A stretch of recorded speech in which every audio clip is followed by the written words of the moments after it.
hoje nós vamos falar sobre um tema que, na verdade, complementa lições anteriores, coisas que nós já falamos numa aula passada, aliás, mais de uma aula, mas mais especificamente sobre... a gente falou sobre a chegada do homem no planeta, né, da humanidade, enquanto raça, e isso tem toda uma trajetória, tem todo um caminho aí que foi estabelecido para se chegar nesse ponto da humanidade conseguir chegar aqui no planeta, para que realmente isso se estabelecesse. Então tem uma ordem por trás disso, como absolutamente tudo no universo. A coisa não foi um acidente de percurso, nós não somos originários de uma bactéria, enfim, tem muito mais sabedoria por trás disso, né? Mas, ok, a ciência ainda está caminhando, está avançando, e um dia, quando ela vamos dizer assim, se prostrar diante daquilo que é a sabedoria do universo, a espiritualidade, quando resolver definitivamente se alinhar com esse nível de conhecimento, então, com toda certeza, nós vamos ter uma outra direção no que se refere à ciência, à vida e, claro, aquilo que é a prática, né? Trazer as leis da vida, as leis do universo de forma prática, de forma real, efetiva, e não da maneira como nós temos hoje. Então, essa parte da criação, ou seja, a chegada do homem aqui e a construção do planeta, enfim, a gente vai ver isso com um pouco mais de detalhes hoje. E é bem interessante, como tudo, claro, porque a gente vai dar uma aprofundada nessa parte. Não vamos tão profundo a ponto de nos afogar, né? Mas nós vamos ter que dar uma mergulhada por esse caminho e tem umas informações bem interessantes, bem legais. Então, as dúvidas que vocês tiverem, se surgir alguma, né? Porque vocês já são alunos sênior, então pode anotar e depois a gente conversa a respeito. Né, Terezinha? Você já está bem... Sim, mestre. Muito bem. Então, vamos lá. Vamos para a nossa apresentação aqui. Muito bem. Então, vamos lá. Então, continuamos aqui com o mesmo livro, 21 lições essenciais, o livro de metafísica, e hoje temos a aula 6, a criação. Ok? Então, a nossa... Opa, peraí. Aí, apresentação, agora foi. Muito bem. Então, a criação, como tudo começou, né? No princípio criou Deus os céus e a terra, diz lá em Gênesis 1:1. E disse Deus, haja luz, e houve luz. Gênesis 1:3. Então disse Deus, façamos o homem à nossa imagem, conforme a nossa semelhança. Isso está em Gênesis, capítulo 1, versículo 26. E criou Deus o homem à sua imagem, a imagem de Deus o criou, macho e fêmea os criou. Gênesis 1, 27. E viu Deus tudo quanto tinha feito, e eis que era muito bom, está em Gênesis 1, 31.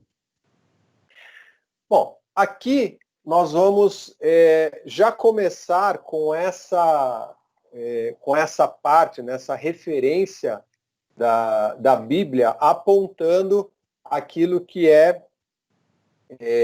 já os escritos mais conhecidos que nós temos, né? A Bíblia é uma referência muito forte para a gente. Então, os versículos bíblicos aqui, principalmente que fazem referência, né, à criação do mundo, à criação do homem, são uma base interessante para a gente analisar, porque quando a gente observa aqui, eu diria assim, de forma bem simplória, né, porque, ok, no princípio criou Deus os céus e a terra. E aí está tudo bem, a gente, né, aceita isso ou não, para aqueles que não acreditam em Deus, e por aí vai essa movimentação, essa criação que Deus foi estabelecendo através de todo esse processo, né, da relação de desenvolvimento, de criação.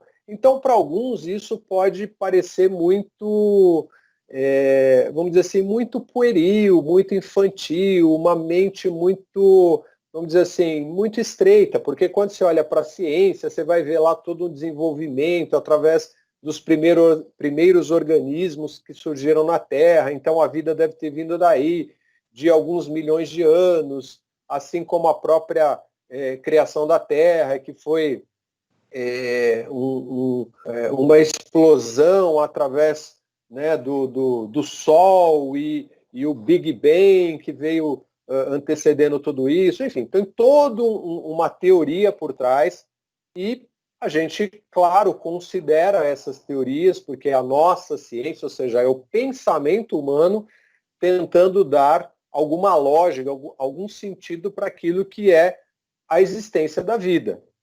Então, nós não vamos ficar nem de um lado nem de outro, ou seja, nem necessariamente aquilo que é a visão científica e tampouco, né, nós vamos ficar presos àquilo que é a descrição, né, eu diria assim, de uma maneira muito bonita, mas bastante simplória, bem ainda restrita do que vem através desses escritos, né, que são escritos sagrados, com toda certeza, mas que não nos dão essa abrangência que os mestres nos trouxeram ao longo do tempo, explicando, esclarecendo como é que funciona ou como funcionou toda essa questão da criação, não só da Terra, né, dos planetas de uma forma geral e também do homem, né?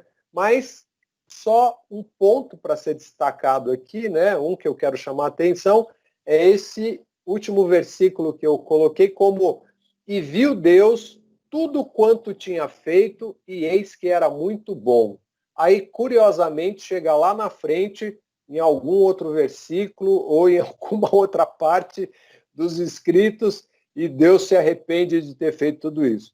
Deus realmente se enganou, né? Pelo menos é essa a sensação que a gente acaba tendo quando a gente pega as escrituras. Mas aí tem interpretações para todas as formas e não é o caso aqui. A gente vai seguir adiante para estudar isso à luz da sabedoria, aquilo que os mestres, né, os mestres libertos, os mestres que ascenderam, né, e conheceram toda essa realidade do que é o universo, nos trouxeram e nos legaram. Ok? Então vamos adiante. A natureza de Deus. Muito bem. A natureza de Deus. Somos co-criadores com Deus. Nós temos que lembrar, né, que através da nossa existência, nós temos a potencialidade de realizar absolutamente tudo aquilo que se refere à energia do universo. Então, o universo, de uma forma global, de uma forma geral, poderíamos falar assim, é criação, é emanação daquilo que é a mente de Deus. E nós fazemos parte dessa mente, fazemos parte dessa consciência, então também temos essa mesma potência, também temos esse mesmo poder como criadores. Então nós co-criamos junto com Deus. Nós somos feitos à imagem e semelhança de Deus. Quando a gente ainda está, vamos dizer assim, naquela ideia, né, de imagem e semelhança de Deus, de alguma forma parece, quem sabe ao longo da vida, uma visão de que Deus é aquele velhinho barbudo sentado no trono e que um dia a gente vai ficar assim, né? Vai ficar ali velhinho, barbudinho e muito sábio. E essa é a imagem e semelhança que a gente acaba fazendo ou representando para Deus dentro da nossa visão em algum momento da vida, né? Mesmo que seja uma visão aí mais infantil. Mas a imagem e semelhança a que as escrituras e que os próprios sábios, os sadhus, nos passaram, é que essa imagem e semelhança ela não está relacionada ao corpo físico. É a estrutura biológica que nós temos e utilizamos aqui.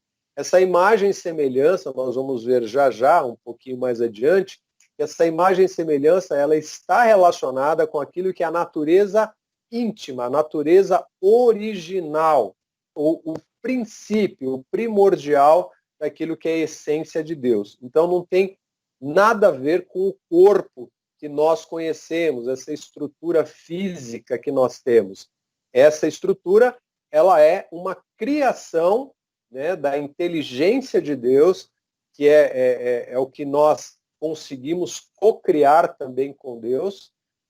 Então, a imagem e semelhança que nós nos referimos, ou que a gente pode realmente atribuir ao Espírito de Deus, é uma outra imagem, é uma outra forma, não necessariamente essa externa que a gente encontra, ou pelo menos acredita que seja a imagem real.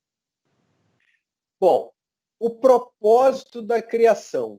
Por que existe a criação? Por que Deus resolveu, né, criar algo? Então, o desenvolvimento da natureza espiritual é a nossa meta. Nós viemos com o propósito, ou fomos emanados através daquilo que é a energia, a consciência de Deus, para desenvolvermos uma natureza espiritual. Nós, a partir daí, desenvolvendo isso, nós vamos nos tornando mestres dessa energia, dessa condição de sermos co-criadores. Então, a mestria da energia e da vibração, ou seja, a forma como essa energia se movimenta, é o que nós temos enquanto potencialidade. E aí, consequentemente, a gente faz isso através da manifestação da consciência. É o nosso pensamento e sentimento, como nós já falamos a respeito, e é uma coisa que a gente vai estar sempre explorando, sempre relembrando. O que pensamos e sentimos é a força potencializadora, é a força criadora que faz com que tudo aconteça. É assim que o universo, é assim que os planetas, é assim que tudo em relação à vida existe. E nós temos exatamente essa mesma potencialidade, e é isso que faz parte do nosso propósito da criação.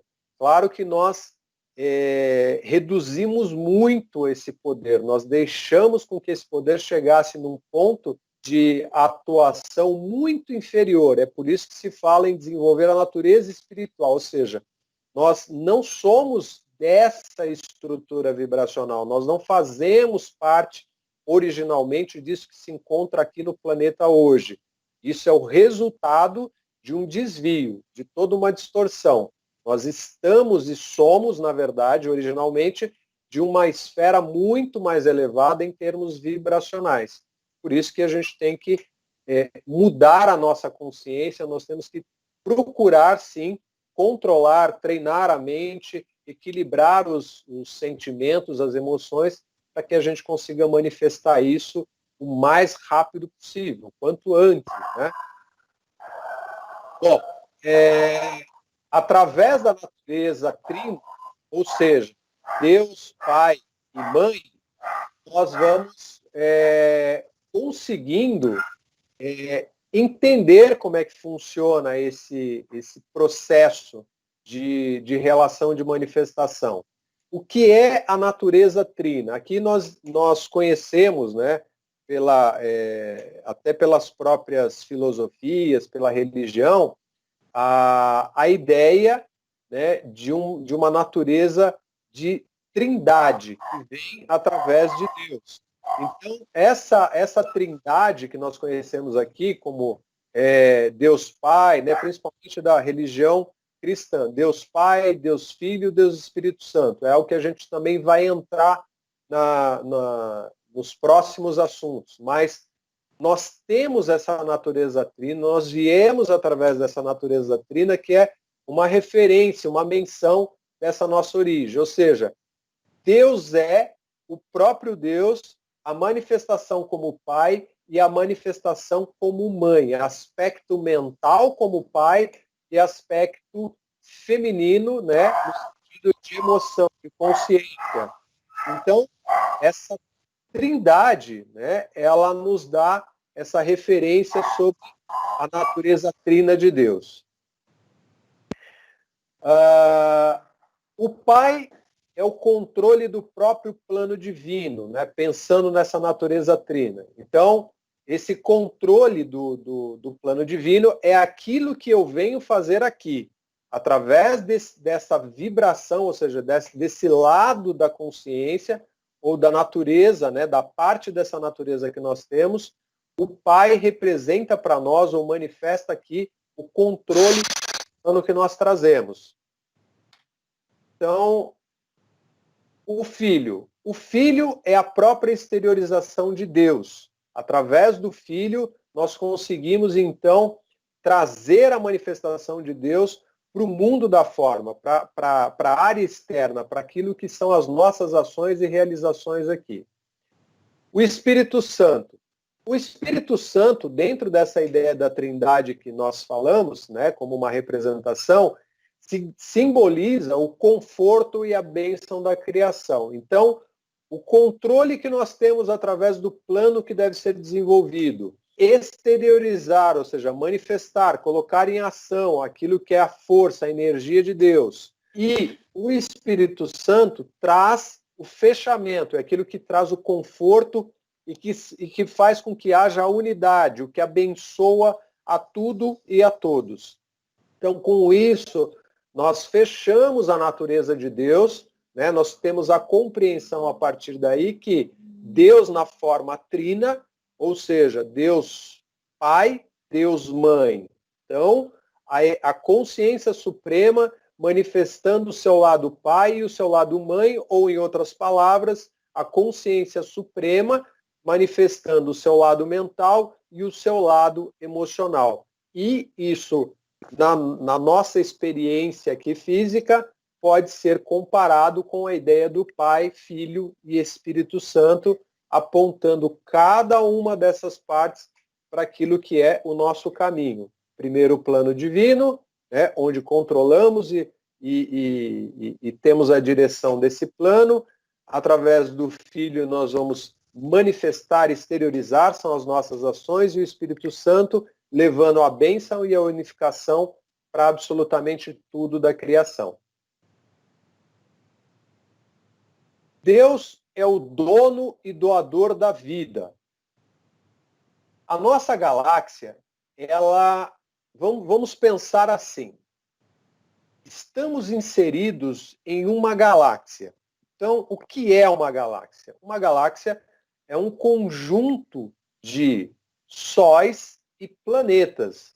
Então, esses sóis que existem na galáxia, eles dão conta de alguns planetas que fazem parte de um Sol. Como é o nosso caso aqui, nós temos um Sol e junto a esse Sol existem planetas que estão ligados.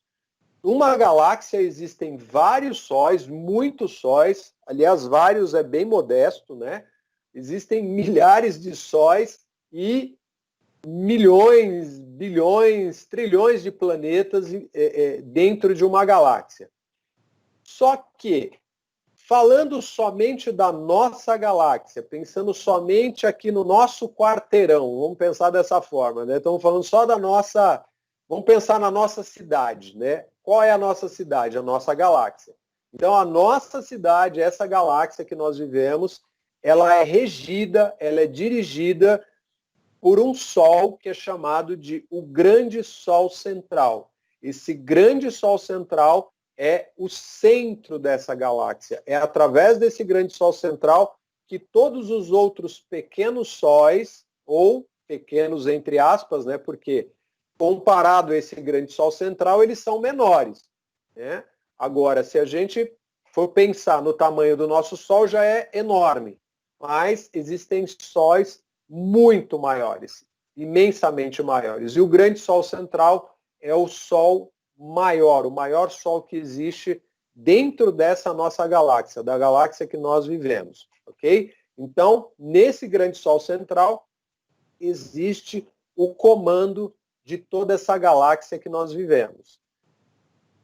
Vem desse grande Sol toda a fonte, ou melhor, a fonte de toda a vida e de todas as coisas. Tudo que surgiu dentro dessa galáxia, ou seja, que existe nessa galáxia, surgiu a partir desse grande Sol central. É a mesma situação que existe se a gente pensar no nosso sistema solar, ou seja, aqui onde vivemos, com o nosso Sol físico e os planetas que fazem parte dele, também funciona para a galáxia. A galáxia tem um grande Sol central e esse Sol central foi o que gerou todas as coisas, toda a vida que existe em toda a galáxia.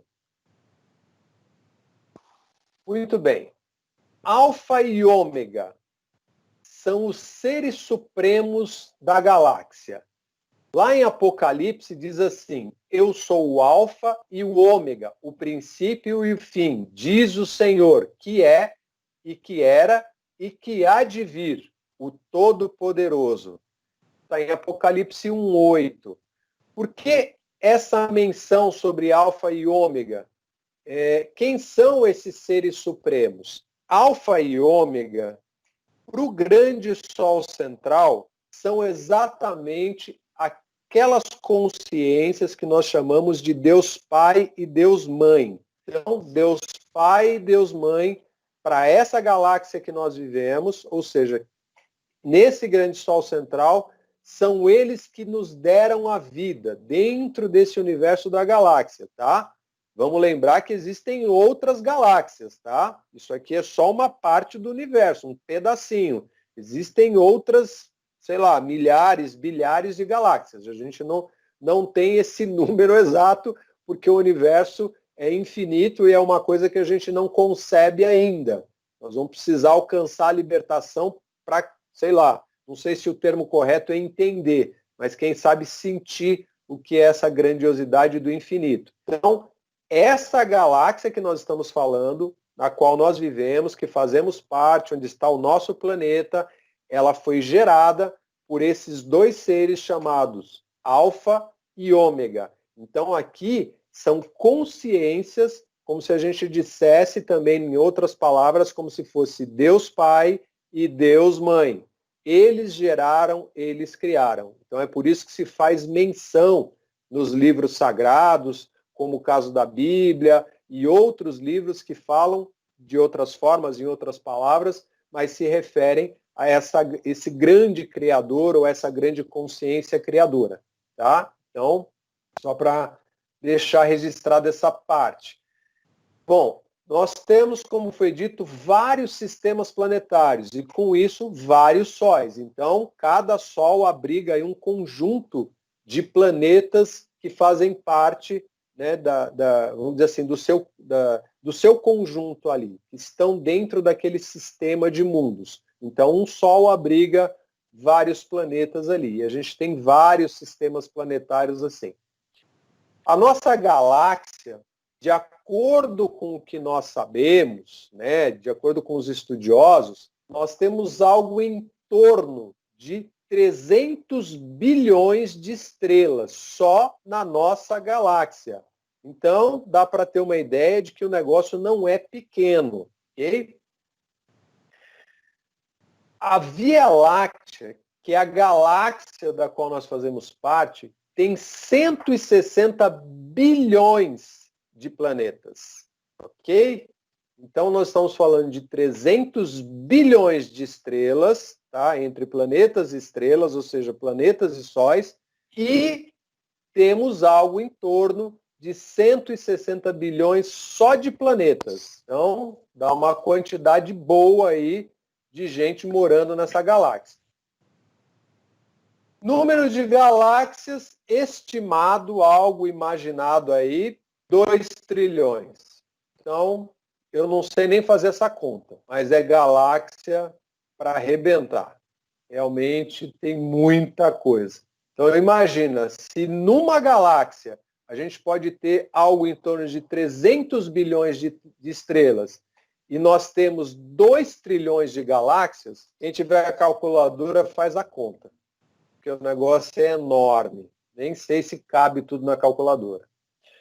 O nosso sistema planetário, que corresponde ao nosso Sol físico com os planetas, né, correspondentes, onde a Terra está presente, onde a Terra faz parte, o nosso Sol aqui, o Sol que todo dia, né, nós recebemos aí a luz, recebemos essa iluminação, e que dá vida ao planeta, esse Sol físico também é regido, também é gerenciado, administrado, não sei qual é a forma como cada um gostaria de colocar, mas quem são os responsáveis por esse Sol físico?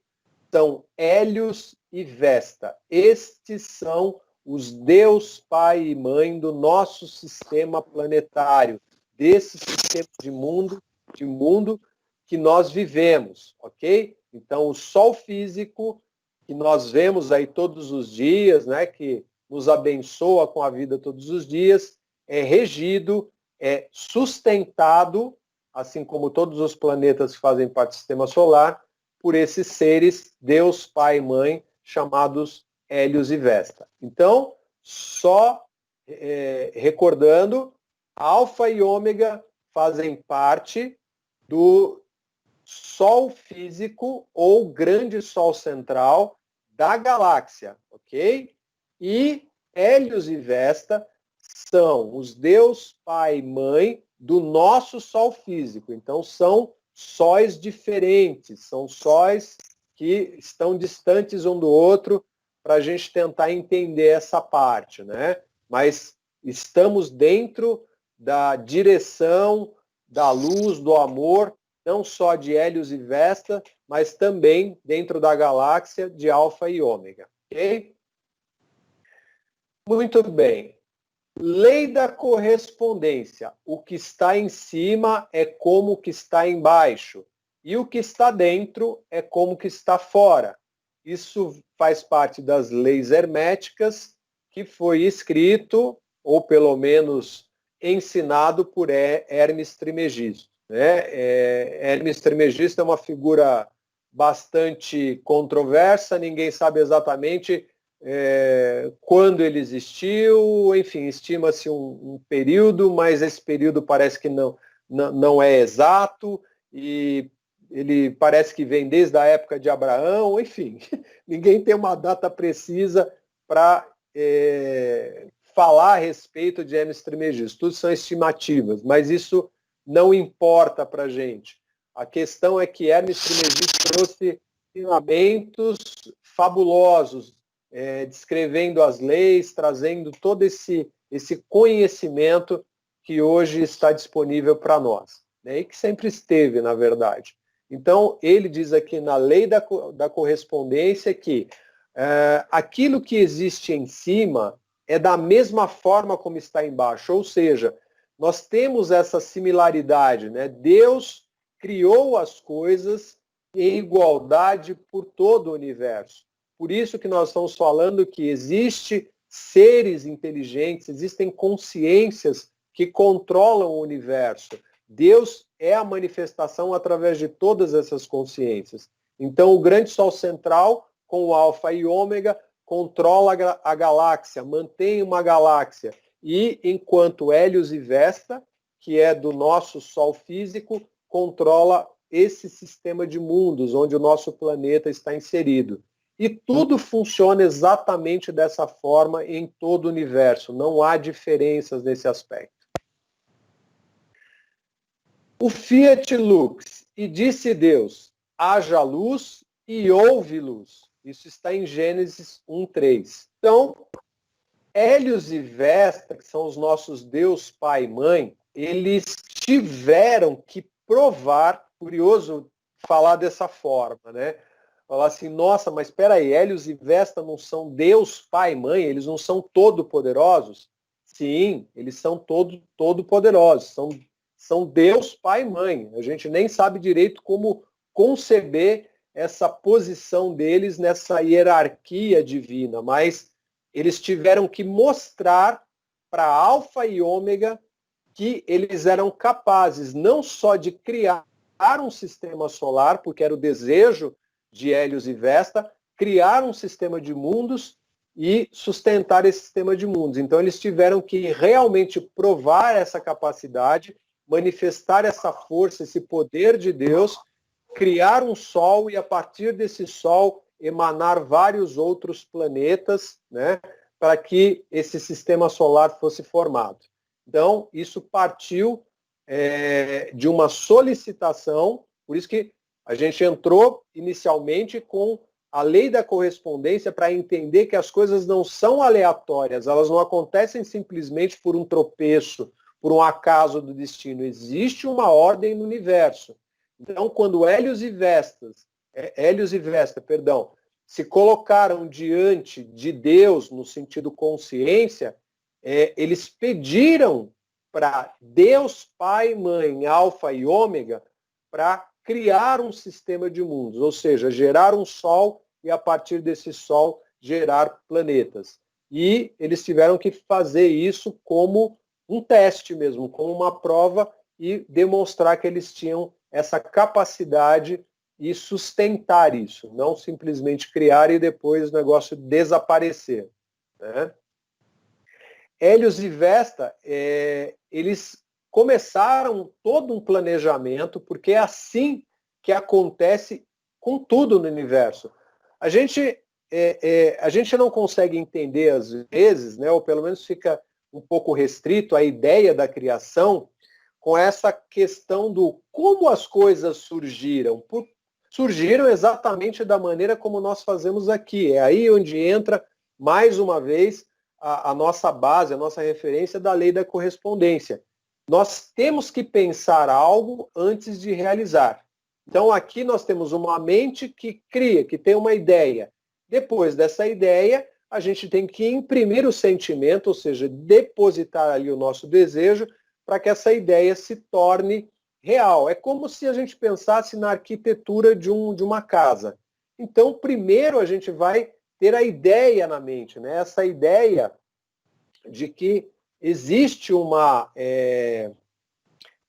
estrutura que pode ser realizada, que pode ser aplicada.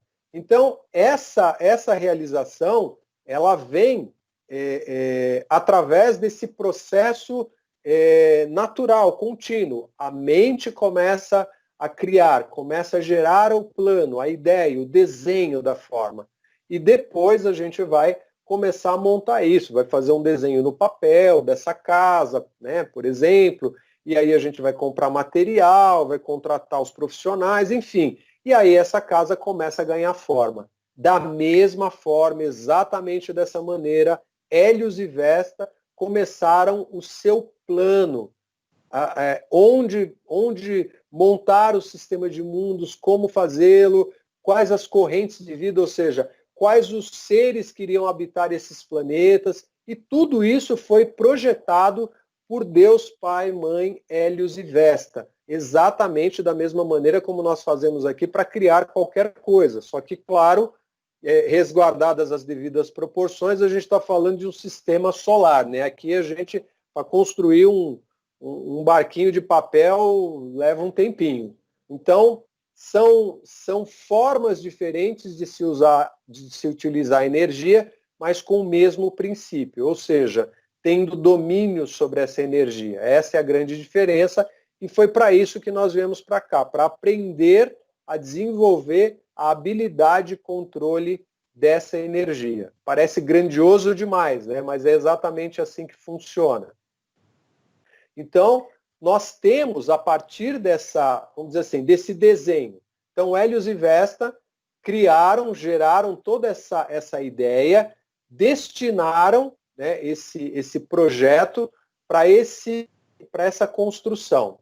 Com isso, eles contaram, obviamente, com os seres que fazem parte da construção, que são responsáveis na assistência. Como o exemplo que a gente deu anteriormente, fala assim, eu tenho aqui o desenho, eu tenho a ideia e eu preciso de trabalhadores. É assim que funciona em todo o universo.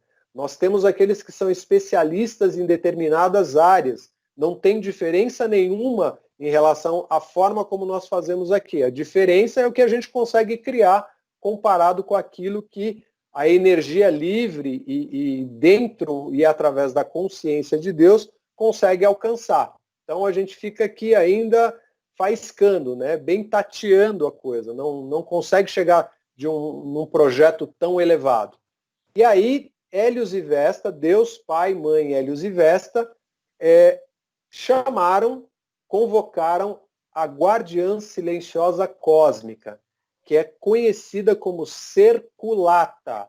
Para nós, um nome um pouco diferente, mas é assim que ela se apresenta. A guardiã silenciosa cósmica é aquela que guarda o modelo de luz, ou seja, a energia correspondente para que esse sistema de mundos, o Sol e todos os planetas, sejam construídos, fiquem de acordo com aquilo que é o plano original de Deus, Pai e Mãe. Então, a guardiã silenciosa cósmica tem essa função.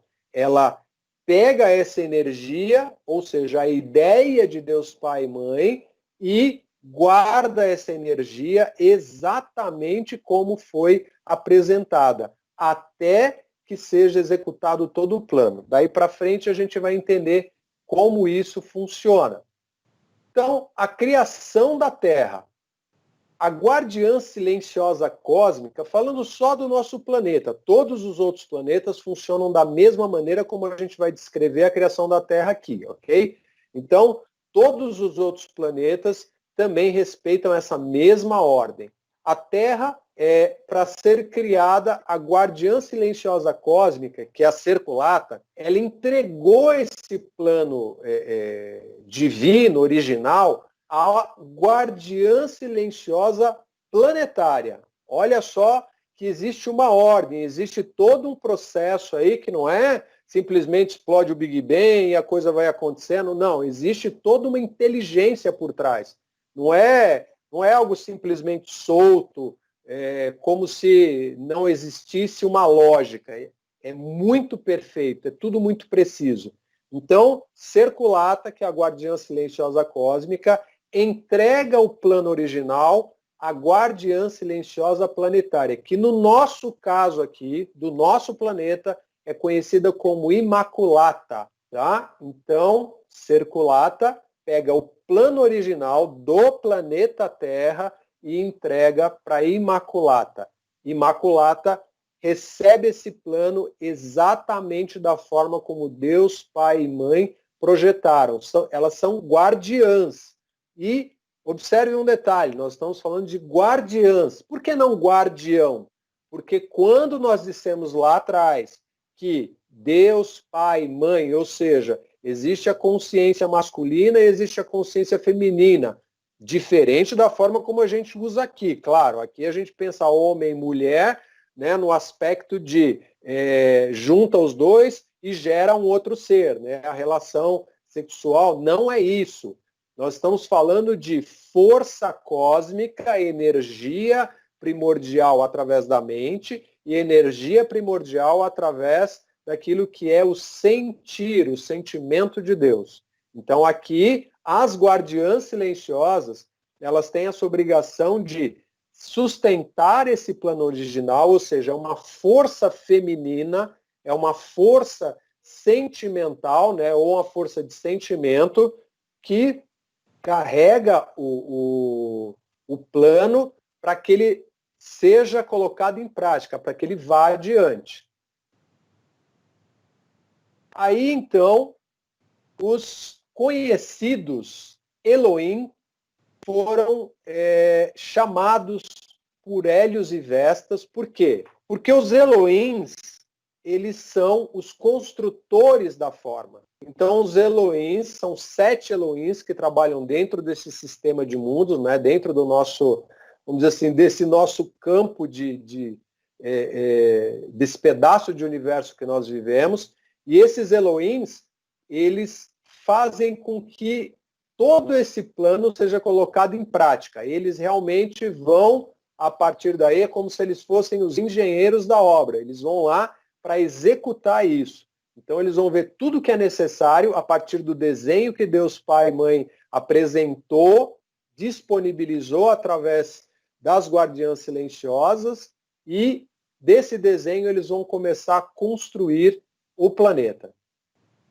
Então, esses Elohims também, consequentemente, eles têm aqueles que são os seus trabalhadores, né? Fala assim, poxa, mas então ninguém trabalha nessa história porque está passando de um para o outro. Na verdade, todo mundo aqui, ou seja, desde Deus Pai e Mãe até as guardiãs silenciosas, chegando nos Elohims, toda essa energia está sendo sustentada e cada vez mais carregada com a energia de cada um desses seres que vão agregando esse plano original. Por isso que é passado adiante, porque cada um dentro da sua especialidade, dentro da sua força, vai naturalmente contribuindo cada vez mais. Por isso que nós, quando falamos sobre unidade, quando nós falamos sobre todo no universo, a gente não consegue entender que não dá para fazer as coisas sozinhos.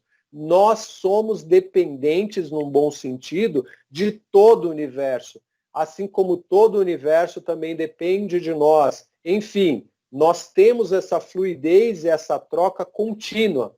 Então, aqui os Elohims, que têm um papel extremamente importante, assim como as guardiãs silenciosas, eles vão convocar, a partir daí, aquelas forças dos elementos, são os diretores que a gente já viu anteriormente, né, bem rapidamente, quando a gente falou sobre os elementais, né, e a gente vai aprofundar mais ainda também, mas aqui os diretores dessas forças dos elementos, eles são convocados porque cada um deles tem uma potência diferente de realização. Então tem aqueles diretores que vão trabalhar com cada elemento aí do que é necessário para ser colocado no planeta. Os anjos devas, junto com os espíritos dos elementos, né, ou os elementais, como nós já vimos, formam todo esse conjunto. Então tem os diretores, os anjos devas e esses espíritos que são os elementos, né, ou os espíritos dos elementos ou elementais, como a gente quiser chamar. E a partir daí começa todo o processo de construção. Eles vão magnetizando a substância de luz eletrônica. O que é isso? É a energia universal que é atraída para aquele ponto onde o planeta está sendo construído através da sustentação das guardiãs, através da ação dos Elohims, em conjunto com os diretores dos elementos, os anjos devas e os elementais. Então isso começa a ganhar forma e cada vez mais, cada um dentro da sua especialidade, vai ajudando e fazendo a sua parte dentro da construção. Seria como a gente olhar para uma ponte em construção, né, ou uma edificação, sei lá, qualquer obra que a gente imaginar. Nós vamos encontrar vários trabalhadores ali e cada um deles tem uma função diferente. Então tem aqueles que são os engenheiros, tem aqueles que são os pedreiros, tem aqueles que são os encanadores, aqueles que são os eletricistas, enfim, e outras tantas especialidades que eu não saberia nem citar aqui, tamanha é a diversidade, né, de especializações. E assim acontece em todo o universo, por isso que a gente está falando desde o início. Não é uma coisa aleatória, sem sentido, milagrosa, Deus estalou o dedo e pumba, tudo aconteceu. Não, existe uma ordem toda coordenada acontecendo para que se chegue nesse ponto que é o planeta que nós temos hoje, que infelizmente a gente não dá nenhum valor, né? Então, isso tudo foi feito com muito zelo, com muito cuidado, com muito amor, e levou um tempinho, que a gente já vai ver. Então, a guardiã silenciosa, ela sustenta o modelo original de perfeição. Então, todo esse processo que a gente está vendo, ele é sempre cíclico. Vai sendo construído, a guardiã silenciosa, ela vai sustentando esse modelo de perfeição, onde o trabalho dos Elohims, toda a força e direção dos diretores dos elementos, dos anjos devas, até os elementais, tudo isso vai sendo colocado e organizado sempre de acordo com aquele modelo original que a guardiã silenciosa trouxe de Deus Pai e Mãe, do coração de Deus Pai e Mãe. Então nada sai da perfeição, diferente do que a gente faz aqui, né? Os Elohim invocaram os diretores da força da natureza, que nós já falamos também, só estamos relembrando aqui na aula anterior, que foi a majestosa Virgo, que é a que cuida da Terra, né? Virgo e Peler, tá? O poderoso Netuno, né, que trabalha com o elemento das águas, junto com Lunara, que é a lua que nós conhecemos aqui, então estão interligados, e a amada Ares, que controla o ar junto com Thor. Então, e nós temos Hélios e Vesta, que contribuíram, inclusive, né, ou seja, dispensaram o elemento fogo para o planeta. Então, cada um desses espíritos, cada uma dessas forças trouxeram a sua contribuição, a sua especialidade, né? E Deus, Pai e Mãe ainda nos deram o elemento fogo, que é fundamental para a vida aqui, que era utilizado de uma outra forma no passado e hoje já desvirtuou completamente. E temos a bendita, amada Amarilis, que é o espírito da primavera, que todo mundo se encanta, né? Porque ela traz a vida para o planeta, nesse sentido de cor, dá esse rejuvenescer, essa revigorização para os elementais, enfim, os elementais ficam felizes, é toda uma história maravilhosa, linda, né? Para as fadas, enfim, tem muita coisa aí por trás que a gente nem sequer imagina, mas Amarilis é essa referência, né, do ressurgimento, né, da vida acontecendo, a vida ressurgindo. E aí a Terra fica pronta. Olha que interessante. Foram só 900 primaveras, né? Passou rapidinho, para que a Terra ficasse de acordo com aquilo que era o plano original, ou seja, formosa, com os seus lagos, os grandes rios, as gigantescas cataratas, mares cristalinos e as grandes montanhas, né? Sinalizando aquilo que é a glória de Deus, apontando para o alto. Então, nós temos muita história por trás de toda essa criação só no nosso planeta que a gente nem sequer presta atenção, nem tem ideia. E é algo grandioso, fora daquilo que a gente consiga imaginar ou conceber, né? Mas é uma questão de interesse, de buscar o conhecimento para saber como realmente tudo funciona. Os elementais teceram diminutas e delicadas flores. É o trabalho deles, né? É aquilo que eles fazem com tanto zelo, com tanto carinho, e a gente consegue ir lá e destruir numa facilidade. Então, aí a gente percebe, né, como é importante todo esse processo, né, do trabalho dos elementais que trazem para nós a beleza, a delicadeza, desde as árvores até as pequenas flores, aquelas sementinhas, enfim, tudo isso vem através do trabalho desses seres maravilhosos. Os grandes devas, eles, claro, produziram aí a parte maior, né, no sentido de eles têm essa força de, como se diz aqui, estender as folhas sobre as árvores, né? Então eles foram dando energia, vida, para que a grandiosidade fosse acontecendo, enchendo a terra realmente com toda essa vegetação. Né? Os espíritos do ar trabalharam ativamente preenchendo a atmosfera da Terra, trazendo todo o oxigênio, tudo aquilo que era necessário através dessa atmosfera equilibrada, acolhedora, para que a Terra fosse realmente algo maravilhoso. E toda a natureza trabalhando em conjunto e harmonia, né, no ritmo daquilo que é a música da criação. E essa sinfonia era algo que vinha exatamente ali alinhado com a proposta original de Deus Pai e Mãe, para que a gente tivesse um planeta maravilhoso, abençoado e com todas as riquezas que a gente olha hoje, ainda são poucas, infelizmente, sobraram poucas, e a gente se encanta. Imagina como era no início, na origem de tudo. Então, com sua superfície como alabastro, que a gente já viu, né, que era uma terra de cor branca, né, mais leitosa, e a terra brilhava como uma joia. Era algo formoso de se ver. E desse modo, um dia cósmico completou o trabalho da criação. Nós estamos falando de um dia cósmico, ou seja, 900 anos se passaram até que a Terra ficasse pronta, e esse foi computado como um dia cósmico, um dia dentro do cosmos.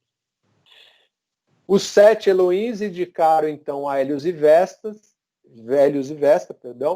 que o planeta Terra estava preparado para ser habitado.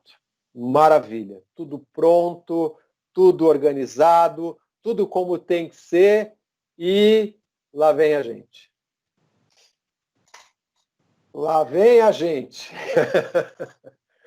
E aí a criação do homem, o espírito, que, claro, originalmente era exatamente aquilo que nós falamos, a imagem e semelhança de Deus. Por quê? Aqui é onde entra uma outra parte fantástica, fabulosa, né? Como todas as outras, claro, mas falando sobre criação do homem, o espírito em si, Hélios e Vesta, do próprio coração, da própria emanação, né, de energia do grande Sol central, eles trouxeram trilhões de chispas de espírito. Ou seja, é como se eles tivessem ido até o grande Sol central e tirado dali trilhões de células dessa grande consciência que é alfa e ômega. Então, eles pediram esses filhos, né, da criação, e falaram: me dá esses trilhões e eu vou levar isso para o meu sistema de mundos, para que eles possam habitar lá, para que possam viver lá e se desenvolver. E foi assim que nós chegamos aqui, né, no nosso sistema de mundos, primeiro através do nosso Sol, como a gente vai ver, para depois alcançar a habitação ou habitar aí os planetas que fazem parte do sistema. Então, enquanto chispa de espírito, nós somos uma inteligência primígena, né, a inteligência primeira, inicial, associada ao amor solar. Ou seja, nós fomos recebidos, fomos acolhidos no seio de Deus, Pai, Mãe, Hélios e Vesta, e ficamos ali naquele berçário, né, do Sol, ali simplesmente recebendo todo o amor, todo o carinho. Então, uma energia pura, sem absolutamente nada que não fosse a própria origem de Deus, recebendo esse amor através de Hélios e Vesta, que a gente pode chamar de amor solar. Então, quando isso acontece, né, ou seja, ou quando aconteceu, certamente isso está acontecendo também no restante do universo, a gente não tem como alcançar isso agora, mas de acordo com o que já nos é apresentado, essas chispas, né, ou seja, nós enquanto chispas divinas, nós vamos descansar, né, nesse Sol de Deus Pai e Mãe, Hélios e Vesta, e ficamos ali por algum tempo. Então, para o nosso sistema de mundos, para esse Sol que nós temos aqui, que é o nosso Sol, ele tem 7 esferas, que é o que nós vamos ver como funciona, né? Esses raios, eles começam a se transformar, vão convergendo, aí, vão mudando e formando aquilo que é chamado de chamatrina, né? Que é uma individualização da consciência. Então, para a gente entender melhor, funciona assim. Uma chispa divina desses trilhões, né? Vamos pegar só uma para não confundir. Pegamos uma chispa divina, essa chispa divina que está ali no meio daqueles trilhões está descansando, né? Está repousando dentro da aura do Sol, desse nosso Sol físico, de Deus Pai, Mãe, Hélios e Vesta. Então, nós somos, nesse momento, uma chispa pura, sem qualquer tipo de alteração, sem qualquer forma, é simplesmente uma pequena luz. Então, a partir daí, com o amor que é emanado da consciência do Sol, né, vem esses raios de luz, esses raios de força do próprio coração de Deus Pai e Mãe, e começam a formar uma espécie de pulsar dentro da nossa luz. essa luz vai se transformando no que é chamado de chamatrina, ou seja, vai formando a partir daí o coração da individualidade. Então, isso é o que começa a estabelecer aquilo que nós chamamos de espírito, ok? Então, os raios que partem de Deus Pai e Mãe vão pulsando de tal forma que vão formando dentro dessa luz que somos nós, a chispa divina, essa chama que é chamada de trina. Trina porque ela corresponde à força ou ao poder de Deus, aquilo que é a consciência ou sabedoria de Deus e o amor de Deus. Então, esses três aspectos é o que a gente recebe, ou pelo menos que é ali emanado, né, através dessa força de Deus Pai e Mãe, e então essa consciência individual ela começa a se manifestar. É assim que a gente nasceu. Isso forma o que os mestres chamam de ser de fogo branco, ou seja, é um ser, uma individualidade que é somente um fogo branco, exatamente isso, uma chama branca, que ganha consciência, ou seja, se torna uma consciência da sua própria identidade. É daí onde se começa o reconhecimento do eu sou. Eu sou Deus, eu sou essa individualidade, eu sou uma consciência. Esse é o primeiro momento em que a consciência, né, do ser de fogo branco, ou seja, dessa chispa divina, ela começa realmente a se manifestar como um espírito no universo. Né, individualizado, ou seja, como a célula que saiu de Deus e começa a ganhar forma, tá? Numa maneira bem simples da gente tentar explicar. Então, aí vem um outro detalhe interessantíssimo, né?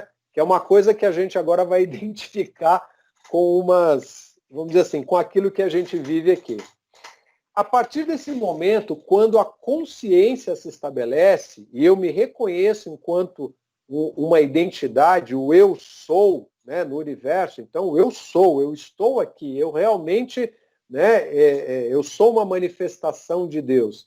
Então, nesse momento vem a decisão, ou seja, Deus Pai e Mãe deixa para essa consciência individual decidir se ela quer se dividir em dois aspectos. Se ela quer se dividir entre aspecto feminino e masculino, ou se ela continua somente como essa consciência individualizada e una, não diferenciando em duas partes, feminino e masculino, como a gente conhece aqui.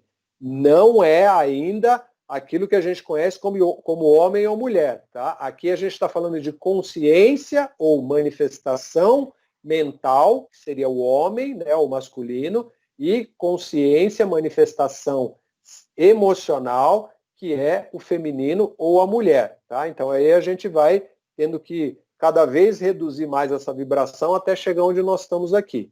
Mas a gente ainda está lá no começo, no berçário do sol, a gente ainda está bem puro, né? Para não dizer totalmente puro. Ok? Então, a partir daí, a gente decide se quer manifestar esse aspecto dual.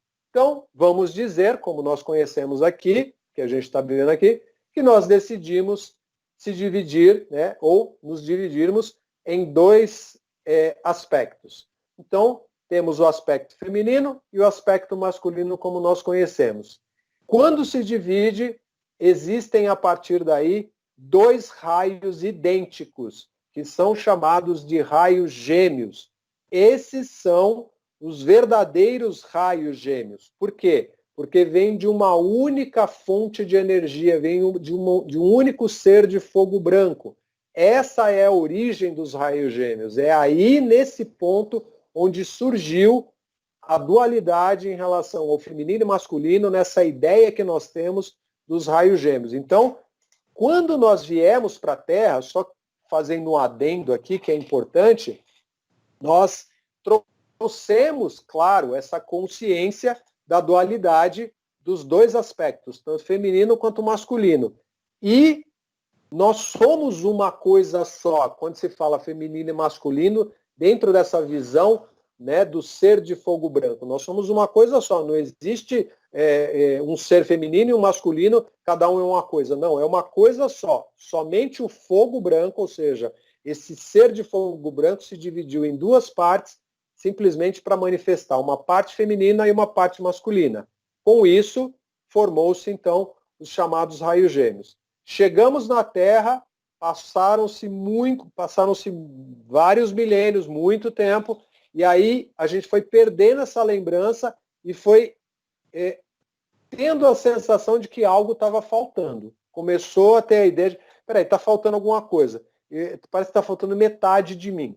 E aí, o que aconteceu? A corrida atrás daquela ou daquele que seria a minha outra parte, né? A metade da laranja, né? Como diria o Fábio Júnior. E isso é só uma visão, a mente humana criando uma forma, uma maneira de estabelecer esse contato novamente com a sua outra parte, que na verdade é só ele mesmo, né, que está em algum lugar, ou aqui na Terra, ou em outro planeta, enfim, não necessariamente está aqui.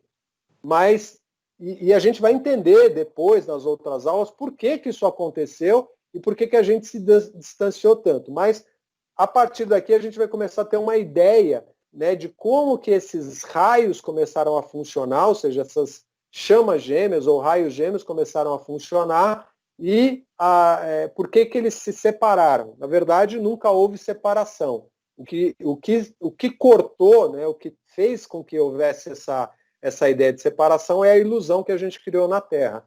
Mas nós estamos conectados e ligados porque não tem como separar aquilo que é uma coisa só. Tá? Então aqui é a origem dos chamados raios gêmeos. E os dois, né, ou seja, os dois aspectos possuem a chama trina no coração. E também o que a gente chama de um corpo causal. Tá? Esse corpo causal seria como que a gente chamaria aqui para nós, na Terra, né? É por isso que falta elementos para a gente conseguir explicar as coisas, mas eu vou tentar ilustrar isso da maneira mais próxima que a gente tem aqui. Essa origem aí, onde os dois raios, quando se dividiram, tanto o raio masculino quanto o raio feminino, eles adquiriram, claro, porque eles estão ali dotados de consciência, então cada um deles carrega a chama trina no seu coração, porque recebeu isso originalmente. Então, essa chama trina simplesmente se dividiu para os dois aspectos, então cada um tem um coração, vamos dizer assim.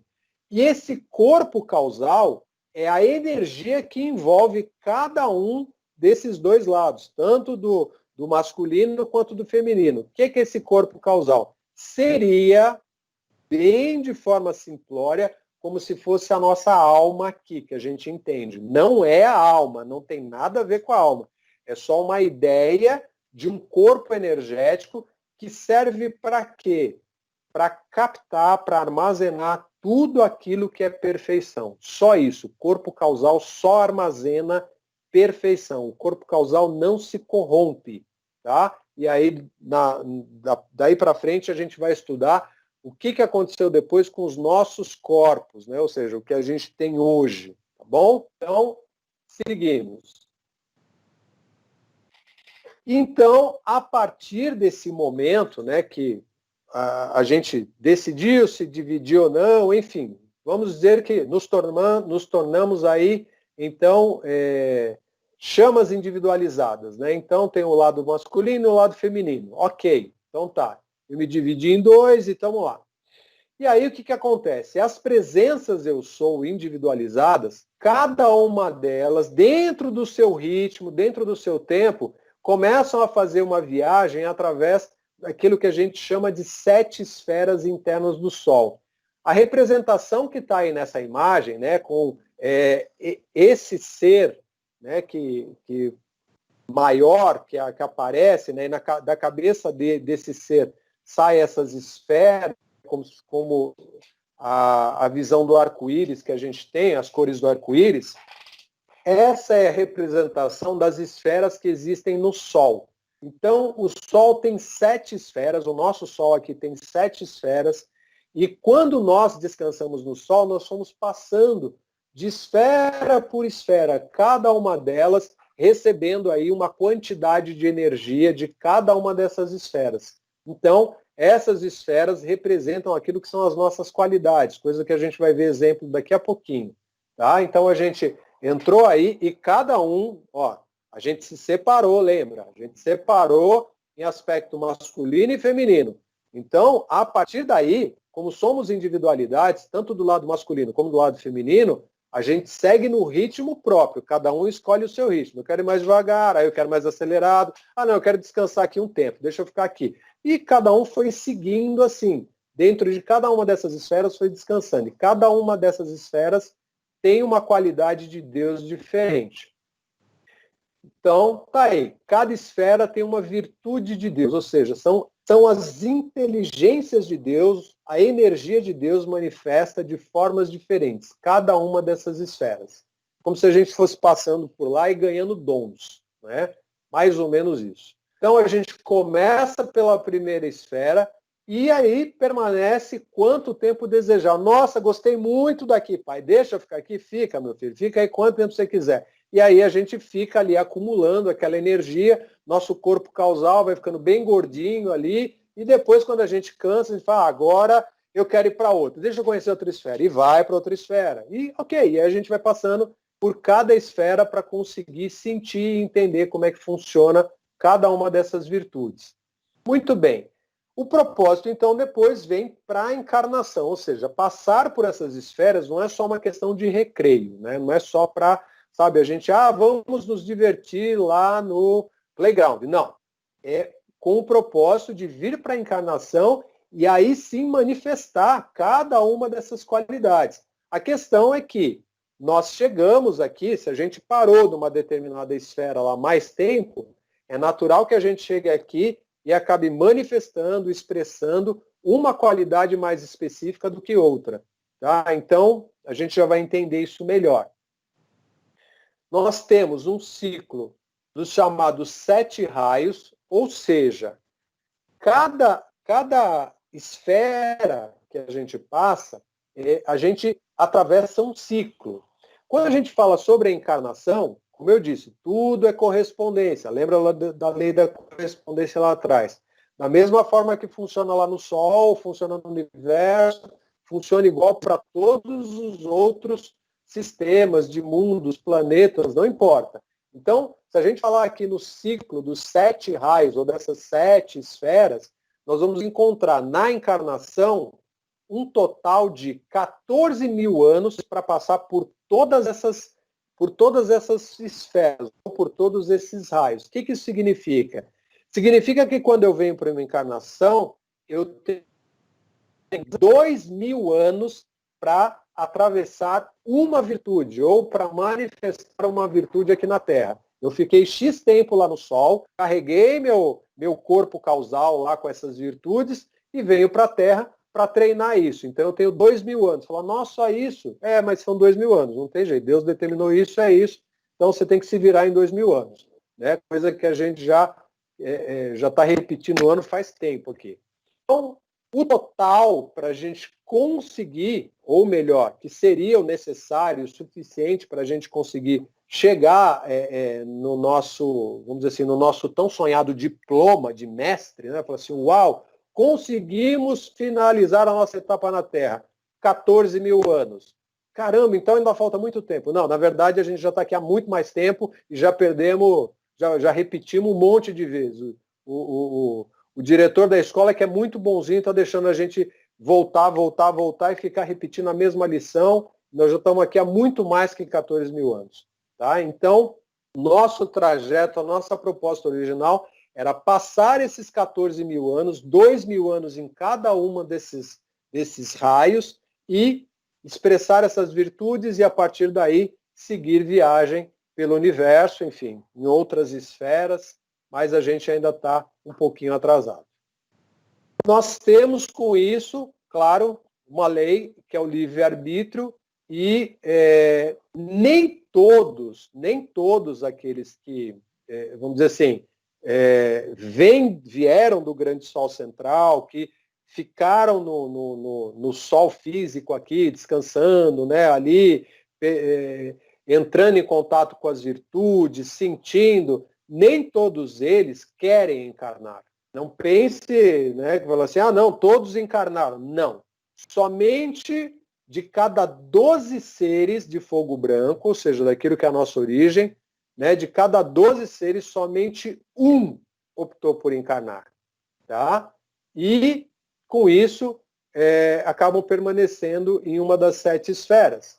Então, a gente tem essa questão de não foi todo mundo que optou por encarnar, não. Não foi todo mundo que falou, legal, deixa eu ir nessa, deixa eu pegar essa aventura aí. Não, foi, na verdade, uns atrevidos mesmo. E a gente pode se incluir nessa.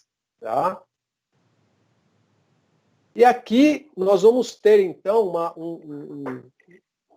um diagrama aqui, uma tabela, onde a gente consegue olhar com um pouco mais de compreensão para essa ideia do que são essas qualidades, do que é vamos dizer assim, essa divisão entre as esferas. Aqui fica mais fácil de entender. A gente começa pela primeira esfera, que tem uma cor correspondente. Tudo tem um significado. As cores não são à toa, a música, né, a nota musical não é à toa, enfim, tudo tem um sentido. A gente não vai falar sobre isso hoje, mas aqui a gente já vai começar a identificar isso. A primeira esfera de Deus tem a cor azul, ou seja, uma vibração na tonalidade azul. E a qualidade desenvolvida através dessa primeira esfera é o poder e iniciativa, impulso inicial, aquilo que vem através da vontade de Deus. Todas as ideias divinas nascem aqui. Quem que presta esse tipo de serviço? Ou melhor, quem é que manifesta esse tipo de serviço aqui? Quem é que tem esse tipo de qualidade? Aqueles que se tornam governantes, líderes, executivos. Você falou, opa, peraí, não é possível. Tem um monte de incompetente no governo. E falei, né? Mas a questão é a seguinte, quando nós falamos sobre capacidade, ela existe para todos nós. Nós temos que desenvolver todas as qualidades. A questão é que nós aqui na Terra distorcemos tudo isso, fazemos com que a coisa saia por um outro viés, né? Ou seja, o interesse próprio, o egóico, personalidade, e a partir daí, consequentemente, claro que não vamos nos tornar bons líderes, bons governantes ou até mesmo bons executores. Tá? Então, essa é uma qualidade que deveria e pode ser empregada por aqueles que têm essa capacidade, desenvolveram isso com mais facilidade e hoje, inclusive, estão à frente do poder. Ou seja, é uma chance para poder manifestar isso. Não conseguiu, volta lá e vai ter que fazer a lição de casa e repetir tudo de novo, e às vezes em condições bem mais difíceis. Então, ou perde a chance por um tempo. É assim que a lei funciona. E dá a chance para outro, claro. Aí a segunda esfera, é a cor amarelo, é que predomina, é a vibração amarela.